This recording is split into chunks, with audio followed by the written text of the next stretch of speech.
자, 여러분들 반갑습니다. 오늘은 전 시간에 이어서 우리가 기출문제 풀이 좀 해보겠습니다. 오늘은 65회 기출문제를 해보겠습니다. 합격률은 우리가 8% 정도가 되는데요. 한 자릿수 합격률은 나름 그만큼 어렵다는 건데요. 뭐 이렇게 봤을 때 우리가 이제 이것도 마찬가지입니다. 득점해야 될 거 하고 득점하지 않을 거를 구분한다는 부분이 참 어려운 얘기예요. 하지만 전반적인 시간 배분을 해서 해야 돼요. 실제 시험장에 가보시면요, 지금 하고 있는 이 연습 시간과 오차가 분명히 나요. 많게는 20분까지 납니다. 왜냐면 왜 시험이면 연습할 때는 그냥 읽는데 왜 시험은 왜 2번 읽을까요? 2번 읽으면 안 돼요. 2번 읽게 된다고. 읽었던 거 또 읽고 또 뭐예요? 답을 맞춘 거 또 확인하고 그러면 시간이 안 된다고요. 그럼 좀 알고 가자, 그죠? 좀 가볍게 좀 풀어야 돼요. 포기할 건 포기하고 맞출 건 맞추고 해야 돼요. 근데 다시 한번 말씀드리면 여러분들이 학습을 할 때 63, 64, 65가 그저 한 자릿수 합격률이 될 만큼 어려운 회차단 말이죠. 그래서 이 3세트 정도를 자기 걸로 만들어 놓고 그 다음에 다른 있죠, 여러 가지 논점을 이해한다라면 좀 기본적인 있죠. 그러니까 여러분들이 사막 위에다가 뭡니까? 사막이면 모래잖아요, 그죠? 거기다가 강한 뭡니까? 이 주춧돌을 박아야 되는 거예요. 그런 것들을 이거 할 때는 요렇게 알고 요거는 요렇게 땜빵식의 공부는 안 된다는 거예요. 그래서 나름 한 3개 정도의 어려운 유형을 가지고 여러분들이 하다 보면 어느 정도 그죠? 이렇게 주춧돌을 세우고 살을 붙이면 될 것 같아요. 자, 그런 측면이 다른 거 말씀드립니다. 그리고 또 이거 높아시면서 말씀드리면 틀리라고 내는 문제가 있거든요. 틀리라고 내는 문제를 틀리지 않으면 안 돼요. 그죠? 틀리라고 내는 문제까지 맞추겠다 하면 뭐가 안 맞아요. 그러니까 이제 그런 것들이 제가 강의 이 말이 참 우습게 들릴 수도 있는 얘기지만 그런 것들을 알아야지 합격할 수 있다라고 보면 됩니다. 버릴 수 있어야지, 그죠? 이거는 뭐 사적성의 마음입니까? 죽을 각오를 하면 살아납니까? 버릴 수 있는 카드가 뭔지 보겠습니다. 자, 1번 이렇게 스캐닝을 해봐요. 그러나 전산세무 1급의 특징이 뭘까요? 바로 자본 문제하고, 그죠? 오류 수정의 문제는 굉장히 잘 논다는 거예요. 만약에 딱 펼쳐봤을 때 문제의 구성 자체가 자본은 꼭 출제되겠죠. 그리고 오류 수정이랄지 이렇게 나타나면 오류 수정 문제는 틀리라고 내는 거예요. 그리고 자본 문제는요, 그 정도는 맞아줘야지 너를 합격시켜주겠다는 거예요. 그러면 5문제 중에서 있죠, 재무를 5개를 뜯어보면 목표는 4개예요. 그러나 경우는 3개를 맞춰줘야 돼요. 네, 그 현실적인 얘기를 합니다. 대신에 원가는 아무리 못해도 4개를 맞춰야 돼요. 어떤 의미인지 아시겠죠? 세법도 네, 3개를 맞춰야 돼요. 그럼 10개 좀 되지 않습니까? 그리고 항상 말씀드렸듯이 잘 모르면 건드리지 말라 이 말이에요. 빨리빨리 다른 걸 푸는 시간적인 배분 중요하다, 이렇게 보면 돼요. 첫 번째는 맞춰야 되는 문제죠, 그죠? 네, 첫 번째 풀어보겠습니다. 우리가 기말에 있죠, 재고를 파악하는 문제다, 그죠? 기말 재고에 집을 열 건지 말 건지에 대한 얘기죠, 그죠? 그래서 우리 회사의 창구에 없는 걸 얘기하는 거예요. 지금 현재 실사 재고는요, 그죠? 100만 원인데 우리 창구에 없는 거 보니까 지금 선적 진조 조건이니까 선적하는 순간 매입자 거니까 운송 중이라면 아직 도착하지 않았다, 그죠? 그러나 나의 거다. 그러니까 요거는 다 한다. 그리고 시용 판매로 출고하여 매입자가 보관 중인 시성품. 근데 현재 88만 원은 매입자 의사를 표시했다 이 말이죠. 그럼 매입 의사를 표시하지 않은 12만 원은요, 나의 재고에 지배해야 된다 이 말이잖아요, 그죠? 그리고 장기 할부 판매는 인도 기준이죠. 그러니까 뭐 이건 재고와 관계없습니다. 그럼 두 개 합하면 27만 원이 될 거고, 그래서 127만 원 이렇게 되겠습니다. 그죠? 답은 3번입니다. 자, 첫 번째 문제는 맞춰줘야 되는 문제인데 만약에 첫 번째 같은 문제를 틀렸다면 불합격이라고 보시면 됩니다. 그럼 도대체 어떤 문제를 맞추냐 이 말이에요. 자, 두 번째 보겠습니다. 지금 방금 뭐 우리 전화 왔는데, 그죠? 큰 대도시인데 전산세무 1급이, 그죠? 하는 데가 없다고, 그죠? 그런 입장이라는 거예요. 독학으로 저번 시험에 봤는데 58점 맞았다고 이렇게 얘기하신 분이 있다. 그래서 제가 전화올게 따뜻한 말을 했으면 장하다고, 그죠? 정말이에요. 그런 분들은 뭐 강의를 안 하니까, 그죠? 자, 두 번째 보겠습니다. 자본 문제입니다. 이 정도까지는 어떻게 됩니까? 맞아줘야 된다는 거다, 그죠? 자본의 얘기는 다른 게 아니잖아요, 그죠? 자본금을 물어볼 수도 있는 거고, 또 우리가 가장 고전적인 개념, 마이너스 자본에 대한 상계 개념 있죠? 그런 후에 잔액을 물어보는 거, 뭐 회계처리 등등 마찬가지일 겁니다. 이거를 매입 소각하였다, 이거죠? 소각이란 말은 자본금이 중요하지 않습니까? 그죠? 자본금을 찾아야 돼요. 자본금이 얼마일까요? 액면가의 기준이니까 5천만 원. 그럼 내가 준 대가는 얼마입니까? 한 1000주를, 그죠? 600만 원에 줬으니까 그럼 600만 원이죠, 그죠? 그럼 여기서 만 주니까 뭡니까? 만 주를 소각했으니까 자본금은요 500, 준 대가는요 600. 더 많이 줬죠? 덜 주면 남아있잖아요. 그럼 감자 차익. 더 줬으면요 감자 차순 아닙니까? 100만 원만큼. 맞잖아요, 그죠? 그럼 감자 차순이 100이 나타난다는 거 알 수 있습니다. 그럼 어쩌라는 거잖아요, 그죠? 근데 감자 차익이 뭡니까? 30이 있으니까 상계되면 감자 차순이 뭡니까? 70이라는 거. 이거 정도를 지금 제가 적지 않고 말로 했죠, 그죠? 제가 지금 말씀드렸던 이 말에 대한 걸 이해 못 하시는 분이 있으면 자본에 대한 있죠. 내가 지금 공부량이 훨씬 뭡니까? 굉장히 낮다라고 보시면 됩니다. 그 정도를 이해를 해야지 전산세무 1급을 합격할 수 있는 거예요. 그러면 잘 안 되는 부분, 자본 부분을 다시 보완을 하셔야 돼요. 그 정도를 하셔. 세 번째가 뭡니까? 오류에 관한 얘기죠. 이 문제는 뭡니까? 조금 어렵네요, 그죠? 한번 더 이거 좀 펴고 해야 돼. 이거 왜? 뭐야? 먼저 안 펴도 되네. 여기 있는데. 자, 세 번째가 바로 있죠. 오류 수정에 관한 얘기가 되겠습니다. 그죠? 요거에 대한 얘기를 조금 해볼게요. 여기서 이걸 어떻게 하느냐면, 지금 현재 우리가 2015년도에 대한 얘기잖아요, 그죠? 2015년도는 지금 현재 한번 볼게요. 이걸 2015년도 일단 무시할게요. 무시하고 2015년도만 봐요. 재고자산을 3만 원 과소를 했다 이 말이죠. 그러면 수익과 비용을 한번 보죠. 여기 수익은 어떻게 됩니까? 수익과 여기 수익하고 비용 이렇게 보겠습니다. 아니면 비용 측면을 해도 되고요. 재고는 자산이잖아요. 자산을 증가했어요? 감소시켰어요? 감소시켰죠. 그럼 감소시켰으니까 수익은 어떻게 됩니까? 수익은, 그죠? 차감되죠, 그죠? 그러면 3만 원 어떻게 됩니까? 떨어지죠, 그죠? 맞지 않습니까? 수익이 떨어지잖아요, 그죠? 맞죠? 그러면 감가상각비를 뭡니까? 7만 원 과소 배상했어요. 원래 비용 처리했는데 안 했다 이거죠. 그러니까 이익이 뭡니까? 그만큼 수익이 어떻게 되어 있습니까? 7만 원 뭡니까? 증가되어 있죠, 그죠? 그러면 결국은 이걸 수익은 지금 현재 이걸 하면 얘는 마이너스고 얘는 플러스가 되니까 4만 원만큼 뭐야? 증가되어 있는 거잖아요, 그죠? 맞죠? 그렇게 될 거 아니에요. 올해의 효과만 보면 말이죠. 그럼 여기 답을 보려니까 답이 있어요, 없어요? 답이 없죠. 그게 왜 그러냐면요. 이 재고자산의 특징을 좀 이해를 해야 돼요. 이 재고라는 놈은 단기에, 전기에 잘못된 부분이 단기에 영향을 주는 놈이고, 얘는 어떻게 씁니까? 관계상각비가.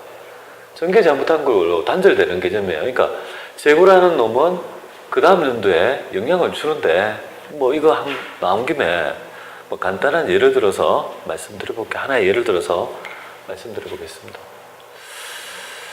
이거 바른 거 한번 해볼까요? 수익과 비용. 어떻게 할까? 이거 14년도죠, 그죠? 2015년도. 올바르게 했을 때의 개념 한번 볼게요. 자, 요거에 대한 얘기예요. 재고자산에 대한 요 얘기를 좀 해보겠습니다. 요거에 대한 얘기를 좀 해볼게요. 재고에 대한 거. 자, 재고자산이 여기에 기초가 있고요. 단기에 매입한 게 있고, 여기에 기말이 있겠습니다. 기말을 빼면, 이거 빼면 뭐가 될까요? 이렇게. 매출 원가가 되는 거 아닙니까? 그죠? 그쵸. 기초 더하고 기말을 빼면 매출 원가가 되는 거 아니에요? 그죠? 요 효과를 한번 살펴보도록 할게요. 기초가 10,000원이 있다고 가정할게요. 이거는 가성치입니다. 만 원 있어요. 단기에 9만 원을 매입했어요. 그런데 그죠? 기말에는 재고 없어요. 그럼 매출 원가는 얼마 될까요? 10만 원이 될 거 아니겠습니까? 그죠? 10만 원이 될 거예요. 10만 원. 자, 그 다음 연도 보겠습니다. 기초는 그러면 기말이니까 여기에 기초는 있어요, 없어요? 없잖아요, 그죠? 그럼 단기에 10만 원을 매입했어요. 기말은 없다고 가정하면 매출 원가는요? 10만 원. 이렇게 될 거예요. 그러면 양연도에 뭡니까? 똑같이 뭡니까? 2014도 10만 원, 2015도 뭡니까? 원가가. 저기 비용이죠, 비용. 그죠? 매출 원가는 수익이 아니고 비용이에요. 비용이 이렇게 됐다. 이렇게 될 거다, 그죠? 그런데 여기서 잘못했다라고 가정했을 때 이 재고가 영향을 미치는 바를 한번 보자, 이 말이에요. 좀 이게 바르게 했을 때요, 여기에. 그러면 지금 현재 잘못했을 때 여기 2014하고 2015 한번 보겠습니다. 이 기초가 여기도 적을까? 기초 단기 기말 매출원가 이렇게 한번 비교를 한번 해보겠습니다. 기초는 만 원이에요. 단기에 매입한 거 9만 원이에요. 여기까지 맞잖아요, 그죠? 근데 원래는 기말이 제로인데 이거를 회사가 잘못해서 어떻게 했냐면 이거를 이렇게 한 거야. 2만 원을 올린 거야, 2만 원. 이거 과대 계산했다, 이 말. 원래는 없는데 뭡니까? 잘못했다, 이 말이에요. 잘못했다라면 지금 현재 얼마가 되냐면 이 부분은 이렇게 차감되니까 매출 원가는 얼마가 될까요? 8만 원이 돼요, 그죠? 저기 말은 이 연도에 어떻게 됩니까? 10만 원이 비용이 돼야 되는데 얘는요, 8만 원밖에 비용이 안 됐다, 이 말이에요, 그죠? 그렇지 않습니까? 그러니까 그만큼 이게 수익이 뭡니까? 과대 계산되어 있는 꼴이지 않습니까? 그러니까 여기 보니까 자산이 증가되면요, 수익이 증가되니까 2만 원이 증가되어 있다, 이 말은 말이거든요, 그죠? 근데 감가상각비는 잘못되어 있으면, 과대 계산되어 있으면 비용이 많이 계산되어 있구나 이렇게 되면 따로따로 끊어질 수 있지만, 그리고 단절되지만 재고는 어떻습니까? 이놈이 어떻게 됩니까? 기말 재고가 어디에 갑니까? 이렇게, 그죠? 기초로 이게 2만 원 이렇게 간다. 2만 원이 뭐예요? 이렇게 가는 거 아니에요, 그죠? 기초가 영향을 주잖아요, 그죠? 그 다음에 여기에 매입을 10만 원 했다 할게요. 이렇게 하고 10만 원 했다 할게요. 그리고 참고로 이건 없다라고 가정할게요. 그래. 그러면 이거에서 빼면 어떻게 됩니까? 비용이 12만 원이 되는 거 아니에요? 그럼 두 개를 합해 보세요. 비용이 얼마입니까? 20만 원. 얘도 뭡니까? 20만 원 이렇게 되죠, 그죠? 그러니까 양년도를 토탈하면 차이가 없지만 지금 있죠. 양년도를 토탈하면 차이가 없죠. 그래서 재고자산은요, 두 기간에 있죠. 자동적으로 보정되는 대표적인 있죠. 자동 조정적 오류가 가능한 거예요. 그러니까 그러면 올해 뭡니까? 전기의 수익이 그만큼 과대되었으니까 뭡니까? 올해는요. 지금 현재 바르게 되려면 비용이 얼마입니까? 10만 원. 근데 올해는 지금 현재 그죠? 12가 되는 꼴이다, 이제 그죠? 2만 원만큼은 뭡니까? 비용이 더 늘어난 꼴이 되죠, 그죠? 그러니까 4만 원이 아니고 뭡니까? 여기서 전기 거에 뭡니까? 전기, 그죠? 전기 재고자산 얼마입니까? 전기 거. 2만 원만큼 마이너스가 되는 거예요, 그죠? 전기에 이만큼 더 많이 온 거잖아요, 그죠? 그러니까 전기에 지금 비용이, 그죠? 전기에 수익이 많았다는 말은 단계에 뭡니까? 그러니까 반대라고 보시면 됩니다. 왜냐하면 지금 토탈에서 뭡니까? 요거는 지금 줄고 비용이 줄고 이건 늘어났잖아요, 그죠? 지금 요 효과도 지금 비용이 뭡니까? 그만큼 늘어난 꼴이 되죠, 그죠? 2만 원을 과대 계산함으로써 단계에 뭡니까? 2만 원이 뭡니까? 비용이 그만큼 늘어났잖아요, 그죠? 비용이 늘어났죠, 그죠? 그러면 토탈 수익은 얼마가 될까요? 2만 원이 플러스 된다고 보면 되겠습니다. 그래서 정답이 어떻게 되냐면 이렇게 됩니다. 4번이 된다, 그죠? 즉, 이 말이에요. 올해의 요것만 효과를 보면 4만 원이 수익이 증가된 거잖아요. 근데 전기에 많이 뭡니까? 비용을 적게 계산했으니까 비용을 적게 계산했잖아요. 보세요. 전기에. 맞잖아요? 원래는 이걸 영어로 보면 비용을 많이 계산, 적게 계산한 효과가 뭡니까? 단기에 그 효과가 반영이 되기 때문에 전기에 지금 비용을 적게 계산한 금액이 단기에 넘어와서 비용을 더 추가적으로 하게 되니까 여기서 4만 원에서 얼마를 빼는 거야? 2만 원을 빼게 되니까 자동적으로 수익은요. 2만 원이 과태된다. 이렇게 보시면 돼요. 그래서 나중에 보면 이렇게 보면 돼요. 여기를 이렇게 쉽게 푸는 방법은 이렇게 돼 있어요. 쉽게 푸는 방법은 단기 거를 딱 보세요. 단기 거 4만 원인 거 알죠? 그죠? 4만 원이잖아요. 그죠? 그런데 요 감가상각비는 영향을 주지 않고 재고는 어떻게 됩니까? 영향을 주기 때문에 전기에 지금 수익을 많이 계산한 거 아니에요? 그러니까 단기에는요. 그만큼 비용이 두 가지가 오류가 동시에 일어나니까 전기에 수익을 2만 원 잡았으니까 단기는요. 비용을 2만 원 잡는다. 이렇게 보면 돼요. 우리 세무조정할 때 추인이 됐다고 보면 돼요. 무슨 말인지 아시겠습니까? 재고 우리 유보가 조정이 돼가 추인 논리예요. 여기. 그렇지 않습니까? 전기에 우리가 입금산이 유보했으면 여기는 마이너스보다 이렇게 보면 돼요. 왜냐하면 두 동시에 자동 조정이 일어나잖아요. 그래서 여러분들 우리 재고자산 평가 증가는 뭡니까? 전기했다가 단기에는요. 자동 조정되는 이유가 바로 여기에 있습니다. 알겠죠? 그래서 단기에만 보면은 수익이 4만 원 늘어나는데 전기 추인하면 이게 안 되고 그죠? 전기에 마이너스 금액을 그죠? 반영하다 보니까 단기에는 2만 원이 과태된다. 이렇게 생각하시면 됩니다. 아마 해설 쪽에 너무 안 되어 있기 때문에 제가 이거를 여러분들 오류 수정할 때 조금 했어야 되는데 이걸 안 한 이유가 뭐냐면 이런 회계 처리가 잘 출제되던가요? 그지는 잘 본 적이 없잖아요. 그죠? 그래서 이제 중요도 위주로 하다 보니까 그런데 이 문제는 요걸로 가름해서 조금 챙겨드리겠습니다. 이렇게 4번이라는 거 말씀드립니다. 자, 그 다음에 4번 한번 볼게요. 국고보조금에 대한 얘기인가요? 이런 것들이 어렵진 않아요. 그죠? 전체 어려운 거 아니에요. 근데 여러분들은 이걸 봤을 때 지금 현재 뭐 4년도 취득해서 그죠? 이게 처분하였다 이렇게 나와 있잖아요. 그죠? 그럼 여기에서 쭉 여러 가지 얘기가 있겠다. 그죠? 처분이 이게 얼마인지, 그죠? 처분했으니까 처분 시점에 장부가액을 한번 찾아보죠.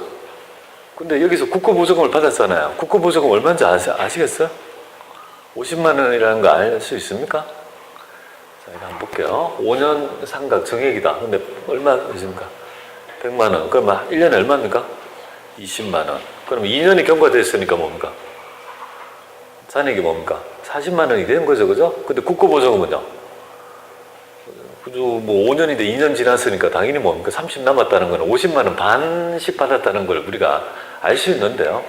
일단 요 시점에서 있죠. 우리 요 시점에 장부가액이 얼마인지를 보겠습니다. 장부가액이 얼마냐면 지금 기계장치가 이렇게 되죠. 기계장치가 100만 원 이렇게 되고요. 여기에 감가상각 누계액이 빠져있는 금액이 30만 원 이렇게 돼요. 40만 원 이렇게 되나요? 40만 원 이렇게 되고 차감되고 여기 국고보조금도 차감되지 않습니까? 정부보조금, 국고보조금 마찬가지죠. 국고보조금하고 손상자손이랄지 이런 것들은 전부 다 뭡니까? 해당 자산에 차감하지 않습니까? 그죠? 넘돈 국가로부터 받은 돈이잖아요. 그죠? 그래서 이거 국고보조금 지금 현재 30만 원 차감한다 이거죠. 이게 장부가액이잖아요. 그죠? 그러면 여기서 30만 원 이렇게 되겠습니다. 이게 이제 장부가액이죠? 근데 얘를 얼마 주고 팔았다고요? 55만 원에 팔았으니까 당연히 처분 3단계 법에 따라 장부가액과 처분대가 비교해서 보면 25만 원이 처분 손익이 나타나겠죠. 그죠? 맞잖아요. 30만 원짜리를 얼마에 팔았다? 55에 팔았으니까 당연히 뭡니까? 25만 원이 나야 되는데 15만 원이 이게 아닙니다. 이거 아니고 25다 이렇게 봅니다. 이거 국고보면 50이고 이게 나와 있습니다. 이런 것들 한번 살펴보시면 될 것 같습니다. 자, 그래서 요거 개념 한번 보시면 되겠고, 이거 잠깐 얼핏 보니까 여기 국고보조금의 기말에 우리가 감가상각비 하는 문제 나왔죠, 그죠? 그것도 어떻게 하는지 한번 같이 한번 보도록 할게요.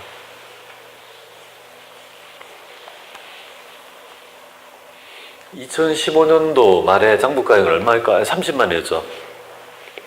아까 제가 뭐 이런 말씀 드렸잖아요. 그죠? 이거를 강가상각을 어떻게 하면 될까요? 강가상각비는 매년. 내 돈 주고 산 거가 강가상각비 되는 거죠. 100만 원 중에서 국고보증이 얼마입니까? 50. 내 돈 준 거는요? 50. 그런데 5년 상각이니까 1년에 얼마? 10만 원씩 그죠? 내 강가상각비라고 보면 돼요. 그러니까 여기 1년 지나니까 40이고 그 다음 연도가 지금 팔려고 할 때 30이고 내년도는 그죠? 20 이렇게 되는 거예요. 그죠? 그런 얘기예요. 그리고 당연히 단기 수익에 영향을 미치는 영향은요.